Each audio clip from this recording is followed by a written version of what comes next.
여호와만 섬기는 우리 집, 그런 제목으로 하나님 말씀 준비했습니다. 오늘 본문은요, 모세의 뒤를 이어 이스라엘의 지도자가 되어 이스라엘을 가나안 땅으로 인도해 드렸던 위대한 하나님의 사람 여호수아가 나이 많아 늙어서 백성들을 앞에 놓고 유언과 같은 고별 설교를 하는 내용의 끝부분입니다. 그 중심 내용은 무엇인고 하면 한마디로 하나님입니다. 하나님을 주제로 해서 고별 설교를 하고 있는 내용인데, 이스라엘을 애굽의 압제에서 구원해 내신 분이 누구냐 묻는 겁니다.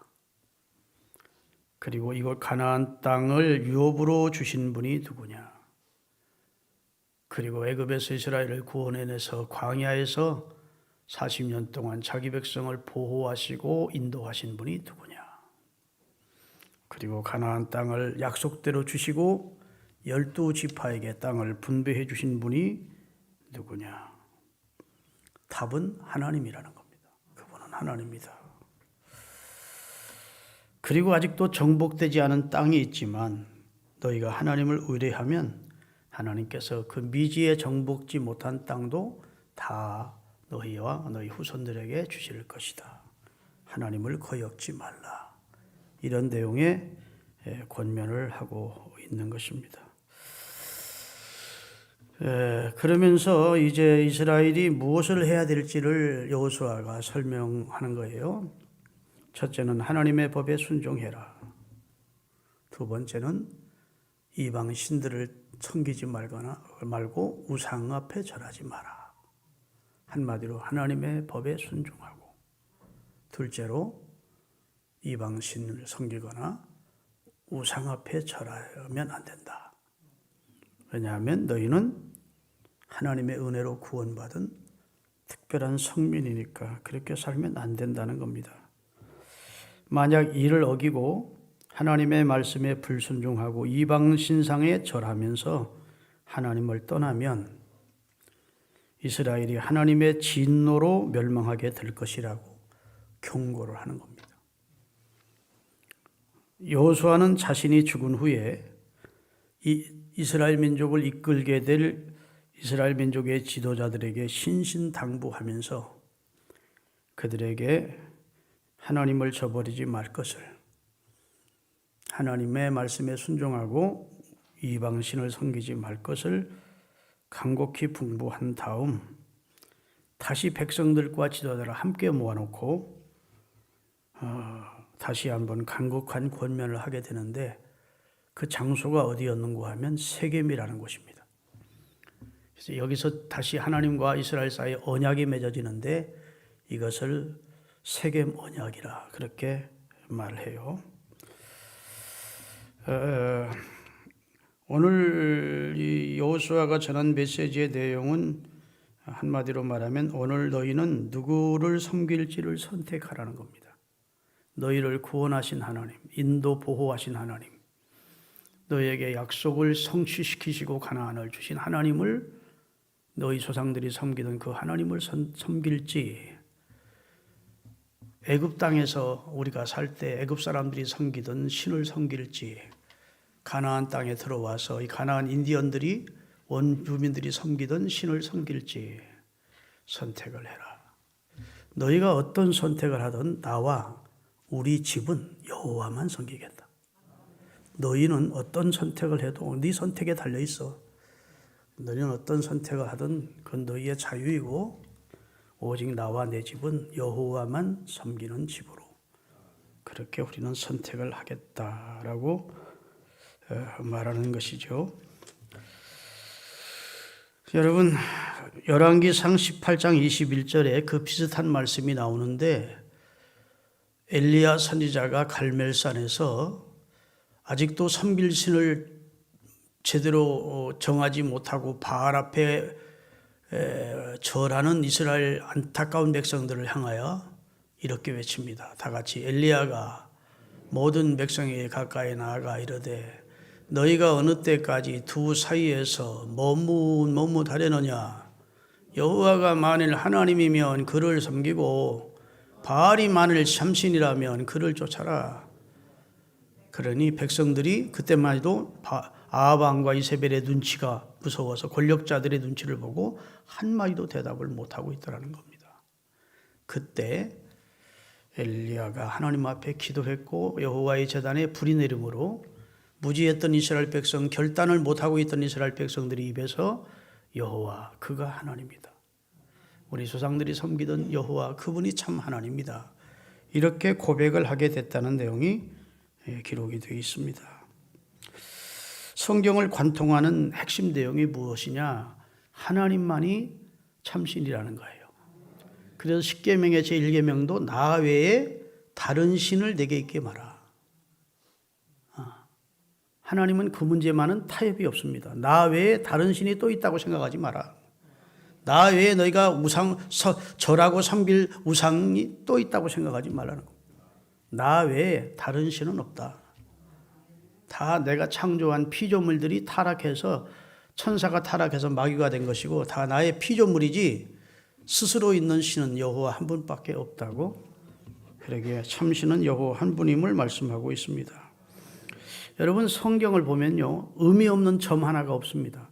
성경은 아주 광대한 진리를 가장 함축된 그런 지면에다가 축소해, 아주 진액처럼 축소해서 기록을 해 놓았기 때문에 의미 없는 낱말이 하나도 없고 점 하나도 없다고 봐야 됩니다. 그래서 성경에는 숫자에도 계시성이 있고 지명에도 계시성이 있고 사람의 이름에도 계시성이 있고 순서에도 계시성이 있어요. 믿습니까? 왜 하나님께서 창세기를 먼저 성경 첫보리에 두셨느냐? 하나님이 천지와 만물을 창조하신 첫 번째 사역이기 때문에 그렇고, 하나님이 첫 번째 하신 일이 인간이 범죄하고 타락하자 그 인생을 구원하시는 일을, 그 은혜의 사역을 시작하신 내용이 창세기에 기록되어 있어요. 창세기 3장 15절에 원복음이라 하는데, 아담이 범죄하고 하와가 범죄하자 하나님께서 여인의 몸으로 메시아를 보내서 인류의 구원자를 보내시겠다고 말씀하신다고요. 그래서 하나님께서 인류와 천지 만물을 창조하시고 범죄하고 타락한 이를 구원하시는 일을 시작하셨다. 그게 창세기에 함축된 내용이에요. 출애굽기는 하나님이 선택한 백성을 어떻게 구원해 내시는지를 설명하십니다. 바로의 압제에서 결정적으로 흠없고 점없는 1년 된 양을 잡아서 그 피를 인방과 설주에 바름으로 이스라엘이 10번째 재앙을 통해서 애굽은 항복을 했고 이스라엘은 해방이 되는 겁니다. 여기서 희생되신 유월절 양을 예수 그리스도로 표현하는 것이죠. 그렇죠? 출애굽기는 어떻게 자기 백성을 구원해 내셨는지를 말씀하고 있고, 레위기는 구원 받은 백성이 어떻게 하나님을 예배하며 살아야 되는지를 말씀하고 있어요. 그 다음에 민수기와 신명기는 구원받은 하나님의 백성은 우리를 구원하신 하나님의 뜻을 알아야 된다는 겁니다. 하나님의 뜻이 기록된 것이 민수기와 신명기예요. 다시 말씀드립니다. 창세기는 시작이에요. 하나님이 천지 만물도 시작하셨고 범죄한 일을 구원하는 일을 시작하셨다. 두 번째, 그 시작하신 하나님의 계획을 하나님께서 출애굽기를 통해서 이스라엘을 구원해 내셨다. 구원받은 백성들은 레위기의 제사법이 나옵니다. 하나님을 어떻게 제비하며 살아야 된다. 그 다음에 민수기와 신명기는 하나님이 우리를 향한 마음, 우리를 향한 뜻은 이렇다라고 순종을 강요하는 그런 내용이 기록되어 있다고요. 그러니까 순서 자체도, 성경에 나오는 순서 자체도 계시성을 담고 있는 그런 내용이라고 할 수 있습니다. 믿습니까? 여호수아는 아브라함으로부터 시작된 하나님의 구원 역사를 구구절절히 설명을 하면서 가나안 원주민 7부족을 심판하시고 선조들에게 약속하신 땅을 주신 하나님을 소개하며 이제 하나님만을 섬겨야 될 당위성을 설명한 후에 너희가 선택해라. 이방신을 택하든지 하나님을 택하든지 너희가 어떤 결정을 하든 나와 내 집은 여호와만 섬길 거야 라고 그들 앞에 고백을 했더니 그들이 대답하는 내용이 성경에 기록이 되어 있습니다.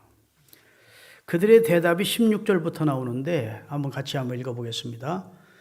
자, 오늘 여호수아서 24장 16절부터 백성들이 대답하여 가로되 여호와를 버리고 다른 신을 섬기는 일을 우리가 결단코 안 하겠습니다. 왜일까요? 여호수아와 같은 세대 사람들은 그 세대 사람들은 다 하나님의 구원을 경험한 사람들이에요. 하나님의 약속을 성취해 주시는 분임을 경험한 사람들이에요. 다시 말해 하나님의 선하심을 맛본 사람들입니다. 그렇기 때문에 하나님을 떠나지 않겠다는 겁니다. 우리는.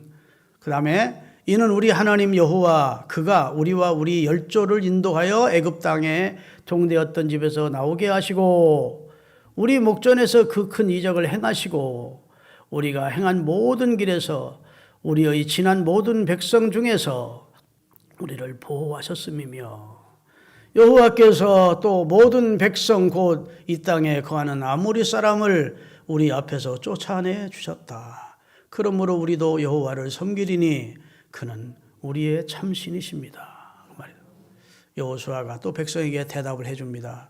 이르되 너희가 여호와를 능히 섬기지 못할 것은 그는 거룩하신 하나님이여 질투하시는 하나님이니 너희 허물과 죄를 사하지 아니할 것이다.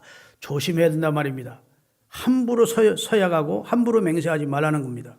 지키지도 못할 맹세하면 안 된다는 거예요. 하나님은 우리의 언행심사를 다 감찰하시는 분이니까 신중한 결단을 하라는 겁니다. 다시 한번 저들에게 확인을 시켜주는 거예요. 내가 그냥 여러 사람이 군중심리에 의해서 지금 우리는 하나님 섬길 거예요 이렇게 깊이 생각지도 않고 선택 결정할 일이 아니다. 잘 생각해라. 만약 말해놓고 지키지 못하면 하나님이 너희를 멸할 거야. 그래서요. 자, 그 다음에 20절 만일 너희가 여호와를 버리고 이렇게 서약해놓고도 여호와를 이방신을 섬기면 너에게 복을 내리신 후에라도 돌이켜 너에게 화를 내리시고 너희를 멸할 것이야. 하나님은 우리의 고백과 우리 입술의 서원과 서약을 굉장히 중요하게 보신다는 겁니다. 믿습니까? 이렇게 서약해놓고 여호와를 버리면 하나님이 너에게 화를 내리고 멸할 거야. 나는 우리 대한민국이 좀 걱정스럽습니다. 우리 대한민국의 우리 1세대 믿음의 사람들, 2세대 믿음의 사람들이 하나님 잘 섬겨서 복을 받았습니다. 지금 우리가 세계에서 으뜸가는 국가로 복을 누리고 있고 평안과 문화적인 혜택, 과학적인 그런 여러 명의 혜택을 누리며 잘 살고 있습니다. 역사 이래로 우리 대한민국 5천년 역사 이렇게 잘 산 역사가 없어요. 그렇죠? 하나님의 복입니다. 그런데 우리가 여호와를 속히 떠나고 있다 이렇게 생각돼요. 이 번영 앞에 이 세상의 향락과 즐거움 앞에서 여호와를 속히 하나님의 백성들도 떠나고 있다는 겁니다. 그러면 여호와께서 선택하시고 복을 주신 이후에도 너희를 멸할 것이다.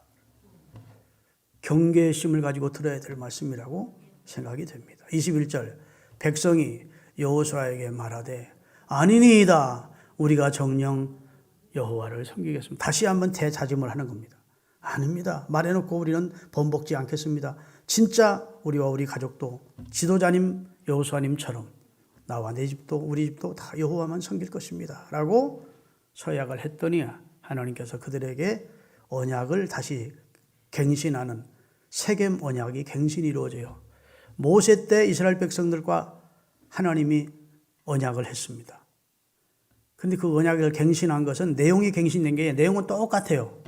다시 한번 그 언약을 지키기로 새롭게 다짐했기에 세겜 언약 갱신이라고 그래요. 믿으십니까? 하나님은 어제는 이랬다 오늘은 이랬다 하시는 분이 아니에요. 하나님의 뜻은 변함이 없습니다. 하나님은 진리이시고 그 진리는 변함이 없는 게 특색입니다. 할렐루야. 그래서 하나님의 약속도 말씀도 변함이 없어요. 그러게 모세 때 이스라엘 백성들과 맺었던 언약이 그대로 다시 여호수아 때 이스라엘 백성들과 세겜이라고 하는 곳에 언약을 체결하면서 저들이 다 여호와의 말씀대로 우리가 살겠습니다. 이렇게 결단하게 되는 거예요. 하나님께서는요, 오늘 또 여러분과 저에게 선택과 결단을 촉구하십니다. 목사님, 나 하나님 선택했어요. 정말이십니까? 성경 마태복음 5장 32절에 너희는 옳다 옳다 아니라 아니라 하라 예예 아니요 아니요 하라고 정말 하나님을 선택했으면 하나님을 선택한 사람으로 살아야 됩니다. 하나님의 결단 촉구에 아직 여러분들께서 저는 아직은 아닙니다. 좀 더 이 문제에 대해서 생각해 보겠습니다. 좀 더 하나님에 대해서 알아본 다음에 선택하겠습니다.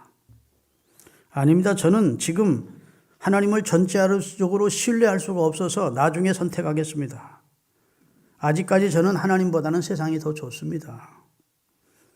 한평생 하나님을 섬기며 산다는 게 좀 어려울 것 같습니다. 시간 좀 말미 좀 주세요. 이렇게 뒤로 미룰 수가 있는 문제가 아니라는 겁니다. 하나님을 선택하는 것은 우리가 마트에 가서 이 물건을 고를까 저 물건을 고를까 하는 그런 선택의 문제가 아니라고요. 하나님을 선택하느냐 우상을 선택하느냐는 사느냐 죽느냐의 문제입니다. 천국이냐 지옥이냐의 문제예요. 성공이냐 실패냐의 문제입니다. 미국의 크리브랜드라고 하는 젊은 사람이 친구와 함께 길을 가다가 방탕한 인생을 살았어요. 그런 날 어느 날 교회 앞을 지나다가 죄의 삭선 사망이라는 이번 주 설교가 뜬 겁니다. 옛날에 게시판이 큰 교회 앞에 게시판이 있고 성경이 있고 그 다음에 설교 제목이 있고 그랬거든요. 지나가다가 술 먹고 친구와 술 먹고 여자와 즐기러 가다가 보니까 죄의 삭선 사망이라고 했는데 어렸을 때 엄마로부터는 기독교에 대해서 생각이 났습니다. 크리브랜드가. 그래서 나는 오늘부터 하나님을 섬기겠네. 친구 같이 들어가서 예배 드리세요. 그래서 친구가 야 너 미쳤냐 임마? 무슨 뜬금없이 하나님이야. 아니야. 난 오늘부터 하나님을 경외하기로 작정할래. 그리고 교회로 들어갔어요. 친구는 그냥 술집으로 간 겁니다. 그리고 몇십 년 후에 크리브랜드는 미국의 대통령이 되었고 그 미국의 대통령이 되어 취임하는 소식을 그 친구는 감옥에서 죄수로 급호의 신문을 읽었다는 거예요. 하나님을 선택하느냐 세상을 선택하느냐가 그렇게 달라지는 겁니다. 여러분 미국의 어떤 학자가 앙케이트 조사를 했는데 조나단 에드워드라고 하는 사람의 가문과 그 후손들의 삶과 그다음에 주쿠 웨누드라고 하는 사람의 가문의 후손들을 쭉 연구를 했습니다. 조나단 에드워드도 그렇고 주쿠드라고 하는 사람도 다 미국이란 나라 건국 초기에 활동했던 사람들입니다. 그런데 조나단 에드워드는 하나님을 경외하고 온 가족을 하나님의 말씀으로 자녀들을 양육해서 신앙 가정을 이루고 경건한 가정을 이룬 사람입니다. 그 후손들이 한 400여 명 가까이 들었는데 미국 사회에 가장 중추적인 역할을 한 총장, 교수, 그 다음에 국회의원, 부통령도 나오고 최고 위대한 하나님의 종 목사들도 나오고 그런 후손들로 가득 찼고 주크라고 하는 이 사람은 사업을 하면서 양조장을 했던 사람이라고 들었는데 그 후손들이 약 700~800명으로 들었는데 거의 아편 중독자, 어린아이 때 죽은 아이들 후손들이 너무너무 감옥에 가 있는 사람, 자살한 사람 그런 사람들로 그렇게 가득 차 있더라는 거예요. 하나님을 경외하고 하나님을 선택한 자의 가문과 그 후손과 하나님을 저버리고 세상으로 나가서 먹고 마시고 즐기며 인생을 산 사람은 그 후손들이 그렇게 결과가 차이가 나더라는 겁니다. 경건한 자의 후손을 하나님이 축복하시는 거예요. 의인이 결식함을 하나님은 의인과 그 의인의 후손이 결식함을 하나님이 절대로 허락지 않는데요. 복을 주시는 줄로 믿으시기를 주의 이름으로 축원합니다. 그래서 하나님을 선택하느냐 아느냐는 어떤 물건 하나를 선택하느냐만 하는 그런 작은 선택이 아니라고요. 내 인생의 가장 중요한 선택이 하나님을 선택하는 것입니다. 우리 가정이 하나님을 선택하기로 결단하는 것입니다. 믿으십니까? 오늘 본문 보면 하나님께서 하나님을 선택했던 하나님의 백성이 돌이켜 하나님이 그래서 복을 주셨는데 복을 주신 후에라도 돌이켜 재앙을 내리시고 그를 멸하시게 되는 것은 하나님을 저버리면 그렇게 될 것이라는 거예요. 참 두려운 말씀이 아닐 수 없습니다. 하나님은 우리에게 자유의지를 주셨습니다. 인간이 가지고 있는 최고의 복은 자유의지입니다. 자유의지. 그래서 하나님께서 사람을 하나님의 형상을 담은 최고의 걸작품으로 만드시고 하나님처럼 스스로 선택할 수 있는 자유의지를 주셨어요. 이 자유의지를 가지고 하나님을 떠날 수 있다는 것을 아시면서도, 하나님을 저버리고 하나님을 배반할 수 있다는 것을 하나님은 아시면서도 사람을 꼭두각시나 로봇처럼 입력시켜 놓으면 그냥 하기 싫어도 계속 그 짓을 하는 그런 인격을 갖추지 못한 기계로 만들지 않고 사람에게 스스로 자유의지를 주셔서 선택할 수 있도록 해 주신 것입니다. 할렐루야. 그래서 인간 스스로가 자유롭게 선택할 수 있게 주신 거예요. 선택의 권리를 우리에게 주신 것이 하나님의 뜻이고 하나님의 마음입니다. 예를 하나 들겠습니다. 흥미로운 심리학 실험이 있었는데 하버드 대학의 심리학 교수였던 앨런 랭어라는 분이 미국의 어떤 양로원을 정해놓고 실험을 했습니다. 그 요양원 2층에서 지내는 노인들과 4층에서 지내는 노인들로 그룹을 나누고 그리고 실험을 했어요.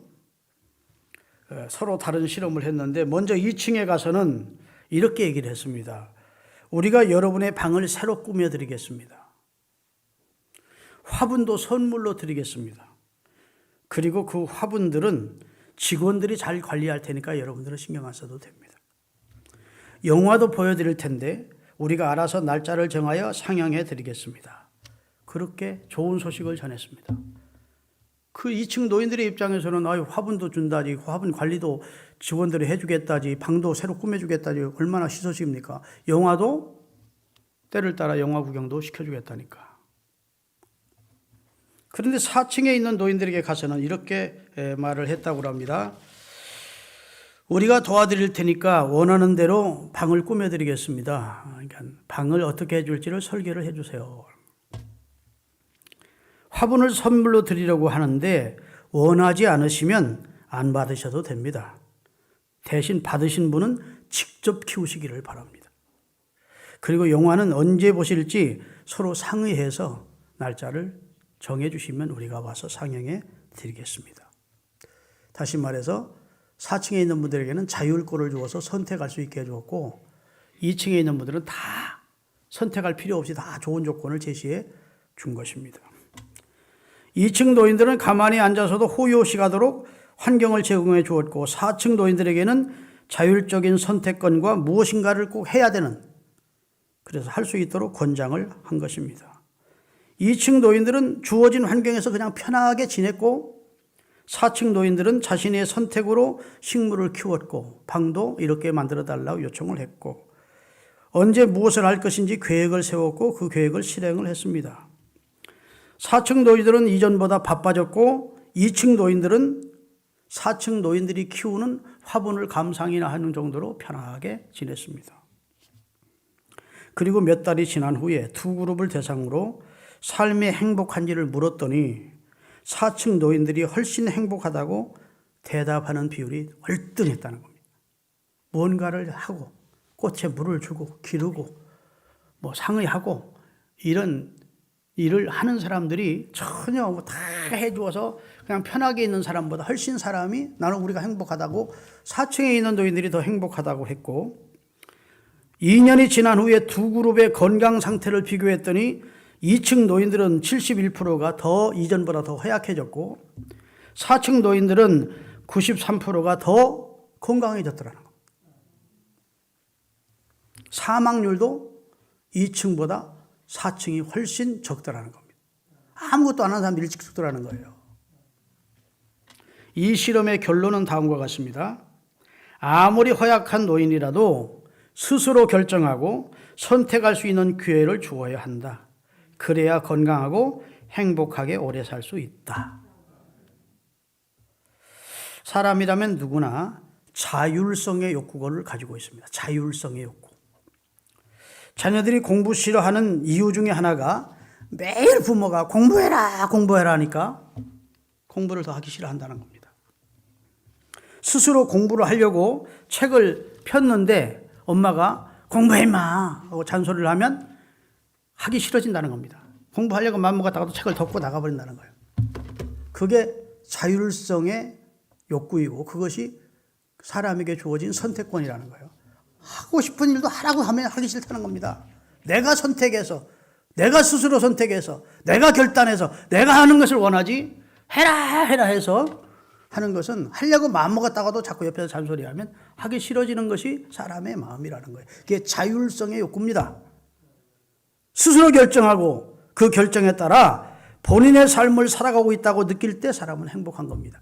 그러니까 부모님들이 무엇을 선택해 주지 말고 바르게 선택할 수 있도록 지혜만 주는 겁니다. 권면만 해주는 게 바른 교육법이라는 거예요. 너는 앞으로 이렇게 살아! 그러지 말고 이렇게 사는 것과 저렇게 사는 것을 바른 선택을 할 수 있는 기회를 갖게 해주는 것이 위에 사람이나 부모들이 해야 될 일이라는 것입니다. 여러분, 예수를 믿지만 행복을 느끼지 못하는 사람들이 있습니다. 잘 들으세요. 예수를 믿고 교회를 다니는데 행복을 느끼지 못하는 교인들이 있어요.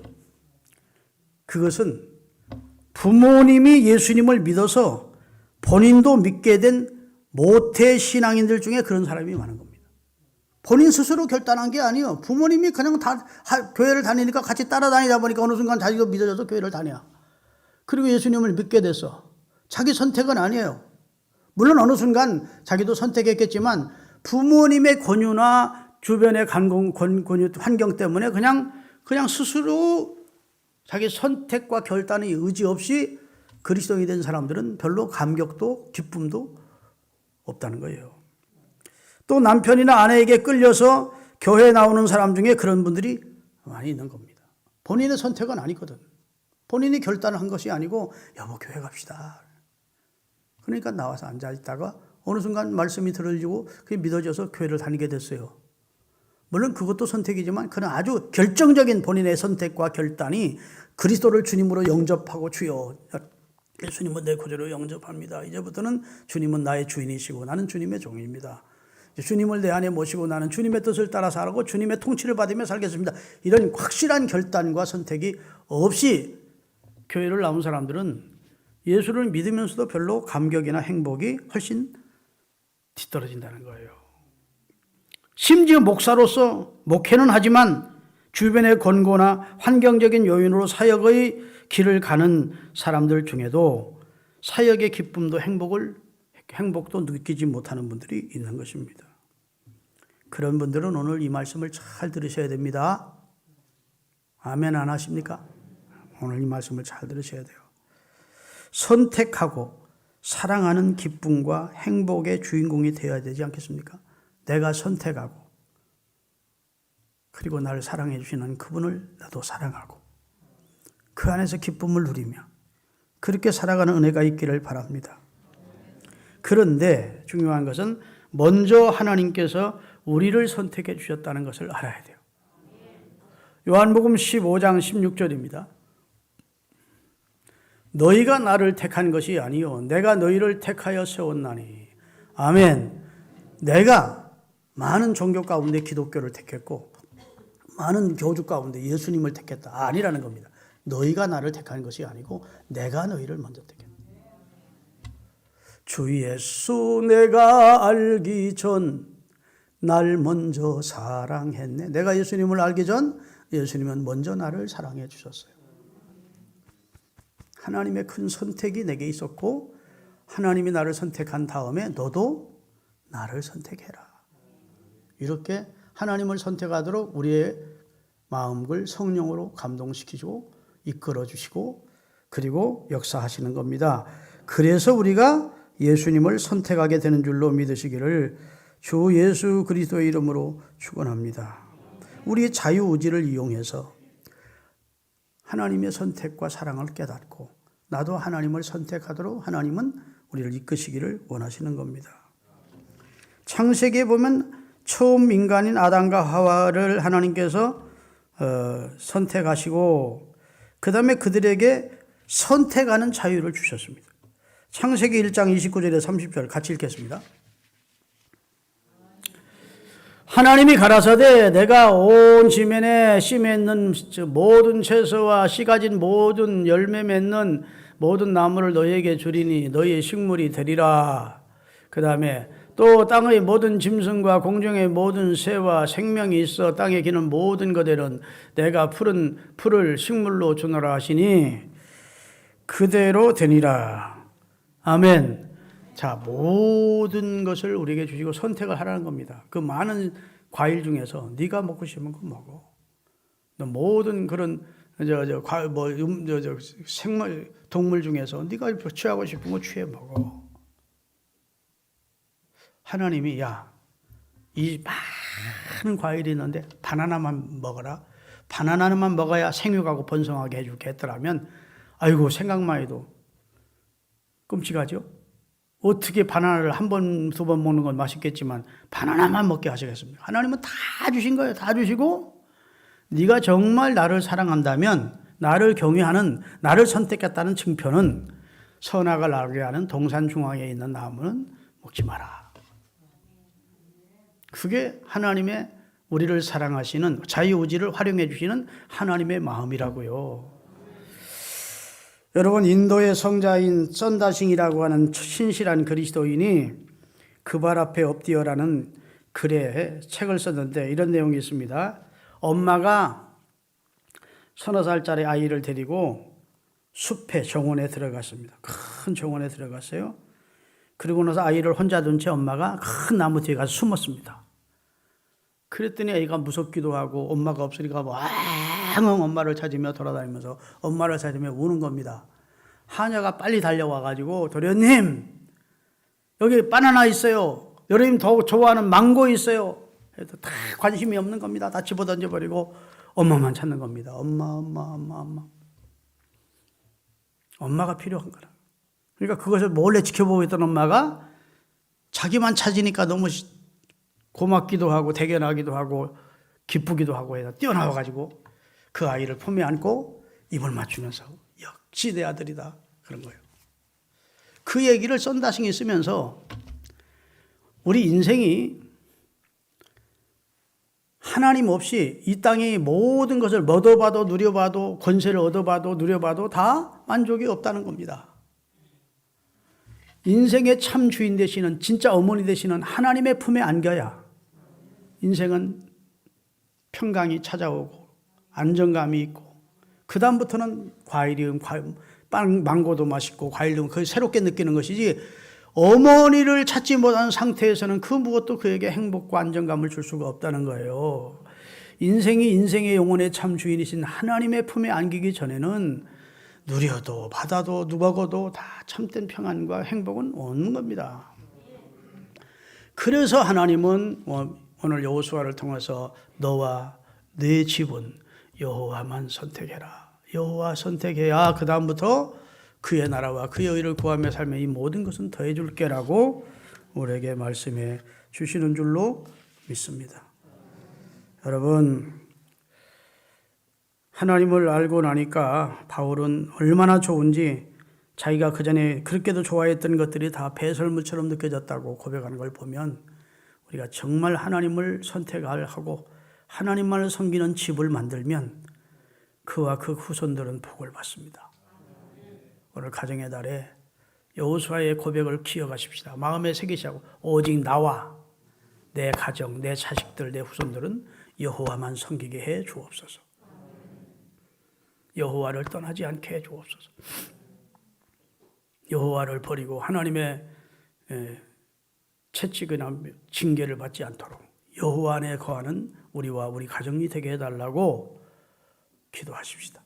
왜냐하면 그분은 우리를 구원하신 분이고 우리를 사랑하시는 분이고 우리와 함께 해주시는 분이고 우리에게 천국을 예비해 주고 기다리시는 분이고 그분을 여러분 스스로 선택하시기 바랍니다. 따라합시다. 주 여호와 하나님, 나는 하나님만이 참신임을 확신하며 하나님을 나의 하나님으로 선택합니다. 우리 가정도 고넬료의 가정처럼 온 집으로 더불어 하나님을 경외하는 가정이 되기를 선택합니다. 제가 언젠가 말씀드렸죠. 조영기 목사님 같은 그 훌륭한 목사님도요. 선택한 후에 하나님이 복을 주시더라는 거예요. 조영기 목사님은 폐병에서 하나님이 능력으로 치료받은 사람입니다. 의학적으로는 당신 죽는다고 하는데 하나님을 만남으로 치료받은 사람이에요. 하나님 앞에 많은 기도응답과 여러 가지 체험을 했습니다. 그래도 성경 읽다 보면 의심되는 구절이 하나둘이 아니더라는 거예요. 하나님을 체험했는데도 불구하고 야 이건 아무리 성경이지만 못 믿겠다. 그래서 성경 읽다가 그냥 덮기도 하고 하도 믿으려고 그러는데 믿어지지 않아서 성경책을 벽에다 집어 던지기도 했다는 겁니다. 목사인데도 그때 불광동에서 그렇게 목회를 잘하고 있는데도 그렇게 갈등을 했대요. 그런데 성령께서 한번 그에게 감동 주시기를 하나님의 말씀이니까 하나님은 인간과 다르신 분이니까 네가 이 모든 말을 나의 말로 믿기로 결단하라는 그런 감동이 오더라는 겁니다. 그래서 그가 결단을 했대. 나는 이제부터 어떤 말씀이든 하나님의 말씀은 의심하지 않기로 결단합니다. 그리고 결단한 후에 성경을 읽으니까 하나님께서 믿음을 더 쑥쑥 시켜주시고 그때부터 설교하는데 병자가 낫는 게 환상으로 보이더랍니다. 교인들 가운데. 아 오늘 충농 쪽으로 고생하시는 분이 오셨는데 어제 병원에 갔었는데 그분을 주님이 지금 치료하고 계십니다. 교인이 할렐루야 하고 이러면 그분이 치료받는 거예요. 아멘. 어떤 사람이 이러면서 보이기 시작하면서 하나님의 능력이 나타나더니 교인들이 구름대처럼 몰려오기 시작한 거예요. 선택하고 결단한 후에 하나님이 역사해 주시더래요. 선택하고 결단은 하지 않고 그냥 어느 순간 나도 뜨거운 신앙인이 되겠지. 나도 어느 순간 예수를 진짜 성경이 믿어지는 날이 오겠지. No! 그런 날은 안 와요. 여러분 스스로가 선택하고 결단할 때 하나님이 그 결단을 도와주시는 겁니다. 믿습니까? 여러분이 선택하고 여러분이 결단할 때 하나님이 그걸 기뻐하시고 그 믿음 귀하게 보시고 그것이 믿어지도록 그것이 그런 역사가 나타나도록 하나님이 지원하시는 거예요. 그런 역사가 뒤따라오는 겁니다. 기도하겠습니다.